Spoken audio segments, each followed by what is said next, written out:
So baada ya kupata habari kamili ambapo inasemekana ya kwamba Rais Samia Suluhu Hassan ataweza kuwasilishwa kwenye ile koti ambayo ni International Court ambayo inajiita ICC, ambayo wamesema kwamba ni mahakama ya kimataifa ya uhalifu ICC, ambayo iko sehemu za Uholanzi, Netherlands, ambapo tumeona baadhi ya Watanzania tayari wameweza kufika pale kwenye ubalozi wa Tanzania ndani ya Netherlands pale, ambapo wanaandamana kuonyesha hisia zao kutopendezwa na yale ambayo yaliweza kutokea pale ndani ya Tanzania, ambapo watu wengi sana waliweza kupoteza maisha yao. Sasa kuna hino International Court ambapo imechukua baadhi ya nchi kutoka Afrika, ambapo kiongozi yoyote ambaye atakuwa amekosea chochote kile, basi kesi yake inapelekwa kule mbele, na punde tu atakaposhuka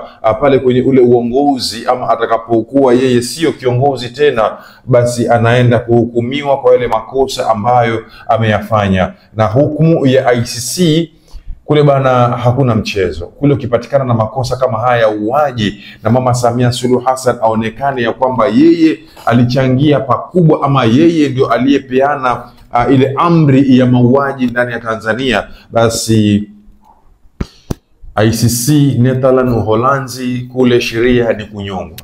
Hiyo tu peke yake, hakuna story nyingine. Hiyo ndio iko. Na hii ilitokea tayari mnamo mwaka wa 2007, ambapo nchini Kenya pia kulikuwa na vurugu vile vile, ambapo watu wengi sana waliweza kupoteza uhai wao, na mwisho wa siku wale ambao walikuwa ni viongozi ambao walichochea hivi vita waliweza kupelekwa ICC, ambako ni huko Uholanzi, ambapo baadhi yao walibidi wafanye juu chini ili wasiweze kupatwa na kile kitu ambacho labda wangenyongwa wengi wao, ikiwemo Rais Uhuru Muigai Kenyatta na ambaye ni rais wa sasa William Samoei Ruto. Ni baadhi ya washukiwa wakuu sana ambao walikuwa wamepelekwa kule Uholanzi kwa minajili ya kuhukumiwa, lakini kwa sababu kesi ilifuatiliwa kwa muda, na mwisho wa siku wale ambao ni mashahidi wengine wakaaga dunia, na wengine kati wale mashahidi wakajitoa kwenye ile kesi. Majibu uko nayo mwenyewe. So tunaanza kujiuliza leo hapa, ni kitu gani ambacho ama ni kipi ama ni nani ambaye anafaa alaumiwe baada ya kwamba watu wote hawa wamepoteza maisha?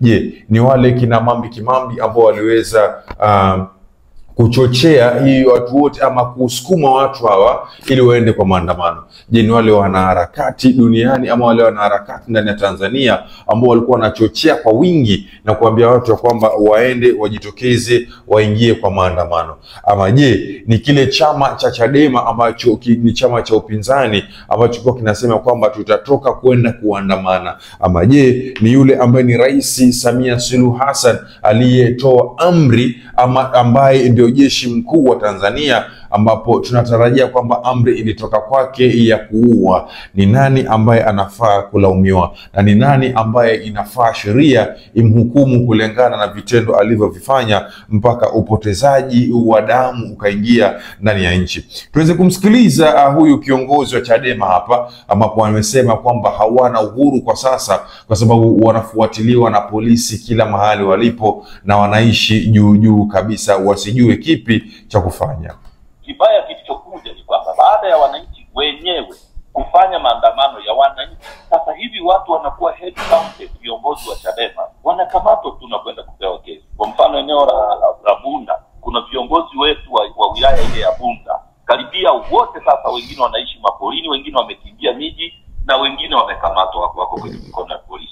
Katibu wetu wa chama mstaafu wa vijana taifa, ndugu Kaunya Yohana, amekamatwa. Kuna mtu anaitwa Zakaria Bubra ambaye ni kaimu katibu wa wilaya ya Bunda, amekamatwa. Kuna katibu wetu wa vijana wa mkoa wa Mara ambaye anaitwa Mtarai Masasira, mama yake na mke wake walikamatwa kwa sababu tu Mtarai Masasira hajaonekana nyumbani. Kuna katibu wetu wa jimbo ameharibiwa mali, wameenda kwake wamepasua vitu kwa sababu eti ndio waliokuwa wanachochea maandamano, ambayo maandamano haya hayakuweza, hakuna message yoyote ambayo imetumwa kutoka kwenye domain ya chama kuelekeza wananchi kwamba kutakuwa na haya maandamano. Sisi kama walivyokuwa wakiona serikali, na sisi tulikuwa tunayaona. Unakusudia kusema Chacha Heche kwamba nyinyi kama Chadema mlijitenga kabisa na maandamano yaliyofanyika mwezi wa 29, na leo hii kama Chadema ndio ambao mnaandaa kukamatiwa watu wenu? Ndio kauli yako unayozungumzia kwa maksudi kabisa hiyo. Yes, kwa sababu sisi tungeingia kwenye maandamano brother, hayo maandamano yangekuwa strategical. Watu walikuwa wanahojiwa barabarani. Uliona nani kiongozi ambaye ni official kwamba wa chama, katibu mkuu wa chama, labda makatibu wa kanda, makatibu wa mikoa, makatibu wa wilaya, ambaye alikuwa barabarani kuadresi kwamba hiki ndicho kinachofanyika? Chama kingetoa watu nje, watu wangekuwa na mabango ambayo yako written, na watu wangekuwa na statement ambazo ni written. Lakini madai yale ambayo kwa mnayo kabla ya uchaguzi wenyewe ndio madai ambayo vijana wameyapaza sauti zao katika maandamano yenyewe. Vipi unajitenga nayo? Sisi sio kwamba ni watu ambao tuko nje ya sensi ya jamii. Kama jamii ina riot, inapiga kelele kuhusu jambo fulani, kwa mfano swala la utekaji ambalo limeenea sana, hili jambo limekera watu wengi bila kujali itikadi za vyama vyao. Ndani ya CCM wenyewe wanaamini kwamba mchakato kwenye chama chao haukufanyika kwa haki.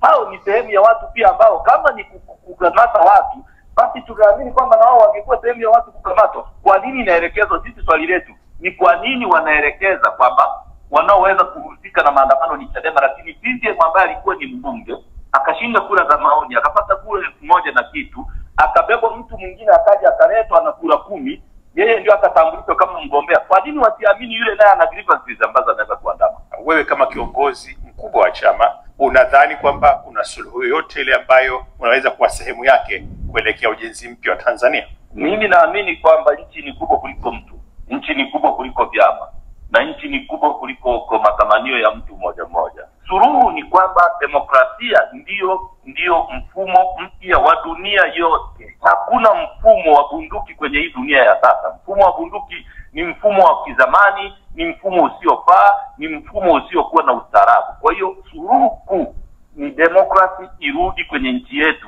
angalau hatua tulizokuwa tunapiga zianze kurejeshwa. So nafikiri kitu ambacho amesisitiza hapa ni kwamba suluhu, yani kitu ambacho inapaswa ifuatiliwe sahino ili vita vyote viweze kuisha ama hali irudi kama kawaida, ni demokrasia iweze kufuatiliwa.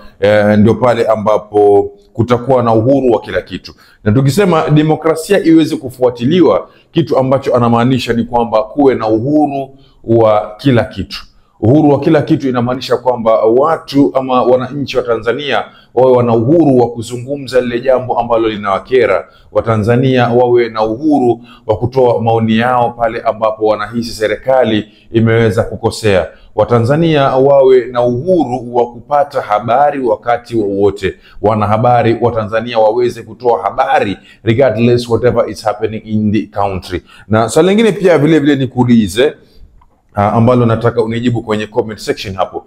Unahisi ya kwamba haya maandamano yaliyotokea ndani ya nchi ya Tanzania yalikuwa ya watu kutoka ndani ya Tanzania kwa ujumla, ama ni wanachama wa Chadema ndio walikuwa wanaandamana kwa sababu hawakuwa wanakubaliana na Rais Samia wa Chama cha Maendeleo cha Mapinduzi, sorry. Ni kipi ambacho unahisi? Je, unahisi ya kwamba wanachadema ndio walikuwa wanaandamana, ama ni Tanzania, wananchi wa Tanzania ambao walikuwa hawapendi ile itikadi ama hawapendi vile vitu ambavyo wanavipata kwa serikali ya Mama Samia ndio maana walikuwa wanaandamana? Unahisi ni kwa nini? Ama unadhani maandamano haya ni vile vile ambavyo rais anasema ya kwamba ni maandamano ambayo yana watu wengi sana ambao sio wa Tanzania, ni kutoka nje ya Tanzania? Ni yepi maoni yako? Niwekee kwenye comment section hapo ili tuende sote sambamba.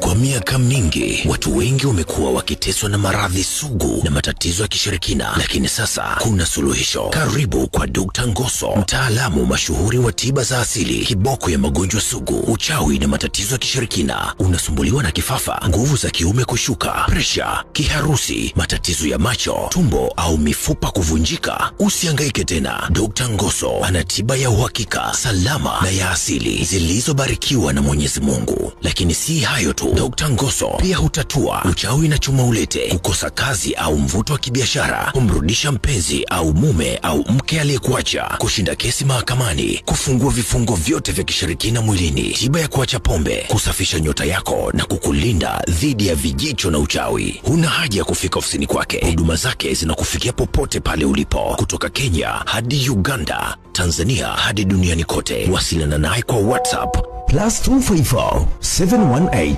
756944 au